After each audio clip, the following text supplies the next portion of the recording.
pagi, selamat bertemu kembali dalam renungan pagi Jemaat GKI Banjarbaru. Hari ini hari Selasa 22 bulan September 2020.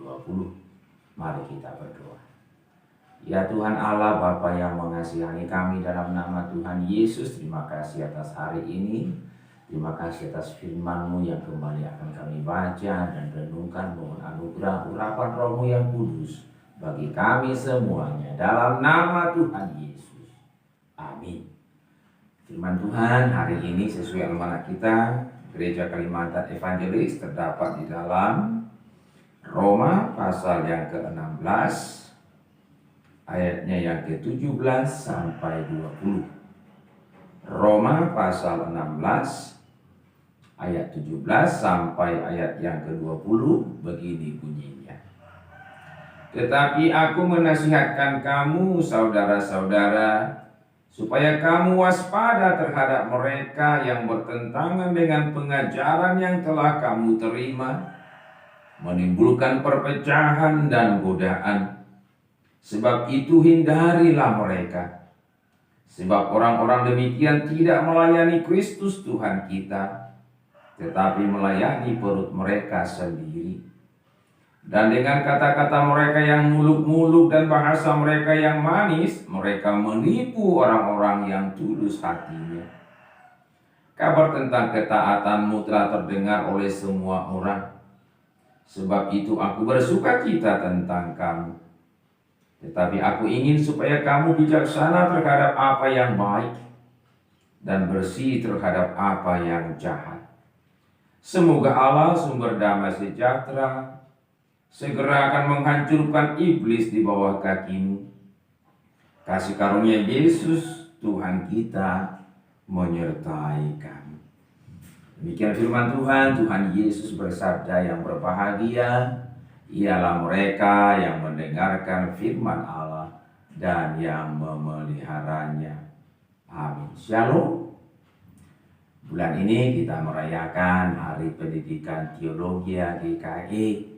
Kita diajak untuk boleh mengingat, mendukung dalam doa, ikhtiar, apapun, supaya kiranya STT GKI Banjarmasin, STAK Abdi Wacana Pontianak dapat dipakai oleh Tuhan dalam mempersiapkan hamba-hamba Tuhan yang setia untuk mengabarkan kebenaran firman Tuhan.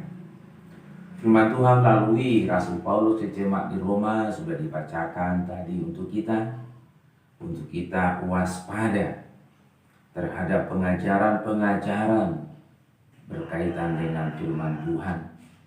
Pengajaran-pengajaran oleh mereka yang menyebut diri sebagai hamba Tuhan, sebagai pendeta.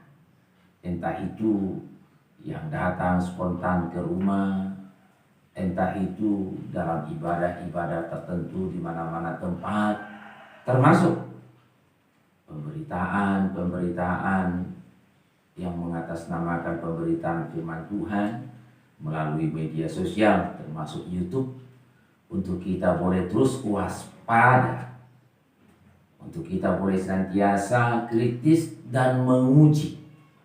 Karena boleh jadi, sebagaimana diingatkan oleh Rasul Paulus, boleh jadi si jahat bekerja melalui hamba-hamba Tuhan palsu, di mana mereka bukan memberitakan firman Tuhan, mereka bukan memberitakan Injil Tuhan kita Yesus Kristus dengan benar dan bertanggung jawab.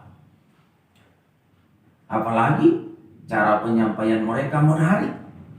Kata-kata mereka manis sedemikian rupa, kata Rasul Paulus. Oleh sebab itu kita harus semakin waspada. Beberapa hal yang mendasar yang menjadi uji atau parameter untuk kita boleh mengkaji, untuk kita boleh menyaring adalah: pertama, kalau mereka menyampaikan sedemikian rupa yang menimbulkan perpecahan, yang menimbulkan godaan di tengah-tengah jemaat, itu perlu kita waspadai. Terlebih apalagi kalau itu didorong dengan keserakahan, ketamakan berkaitan dengan uang. Dikatakan oleh Rasul Paulus bahwa mereka bukan melayani Tuhan tapi melayani perut mereka. Biarlah kita boleh tetap mendukung pelayanan pemberitaan firman Tuhan oleh hamba-hamba Tuhan.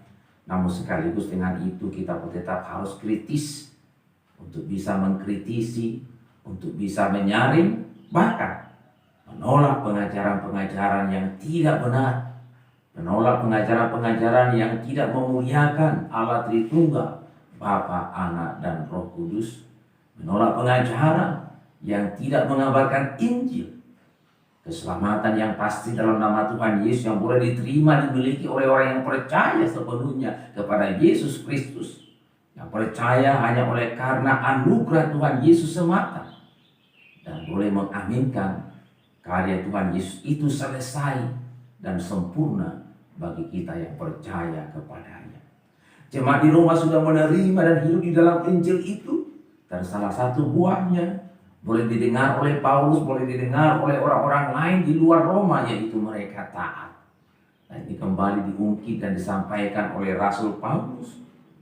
Kabar tentang ketaatanmu telah terdengar oleh semua orang.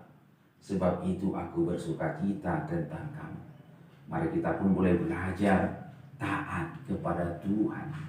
Mentaati hamba-hamba Tuhan dalam proporsi tertentu tidak salah, tapi yang utama dan terutama adalah taat kepada Tuhan, taat kepada firman Tuhan. Itu menjadi parameter untuk kita boleh juga dalam koridor tertentu taat kepada pemimpin kita, taat kepada hamba-hamba Tuhan, kalau mereka pun telah memperlihatkan ketaatan kepada kebenaran firman Tuhan.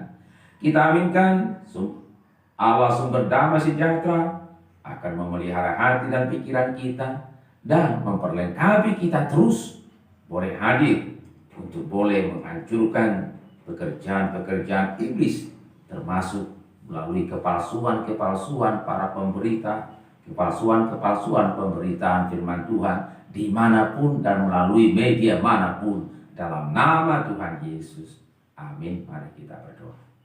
Terima kasih Bapa atas firman-Mu yang kembali boleh mengingatkan kami untuk kami waspada terhadap pengajaran-pengajaran yang tidak benar, untuk kami boleh melawan pengajaran-pengajaran sesat, dan selanjutnya kami boleh terus bertumbuh taat sesuai dengan kebenaran firman-Mu. Dan mengingat dan berdoa bagi hamba-hamba-Mu, baik itu di STTGKI Banjarmasin, STAK Abdi Wacana Pontianak, maupun hamba-hamba Tuhan yang boleh berkiprah melalui media sosial.